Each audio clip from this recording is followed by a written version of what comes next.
अस्सलाम वालेकुम जी दोस्तों, की हाल है? ठीक ठाक हो? साडा छोटा भाई है मोजी रॉक स्टार ते एदा जनाब चैनल मैं थले मैंशन कर दिता है। बड़ी अच्छी आवाज़ है मुंडे दी और बड़ी अच्छी वीडियो बनाता है। क्या बात है, एक्टर है बहुत अच्छा। तो तुसी इनू फॉलो भी करना है, सबसक्राइब भी करना है, ते लाइक भी करना है, ते इनू शेयर भी करना है। और अपना तुहानू नवे नवे सॉन्ग, नवी नवी एक्टिंग ते बड़ा अच्छा माशाल्लाह इस टाइम ते ठीक ही लग रहा है। तो उस टाइम बहुत ठीक लगता है गाणियां दे विच। बाकी पंजाबी गाणियां का बड़ा अच्छा बेहतरीन स्टार है आने वाले वक्त का।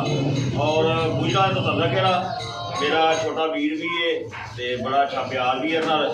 रॉक स्टार है जी, वो जो करते नहीं या ओ यू वो गाने की समझ आती को नहीं, लम ही लगते देन दिन मैं तेरे अगे को गया था। वो इन लाइक है जरा ना सब्सक्राइब भी करना, ठीक है जी। बाकी लव यू हो गया जनाब।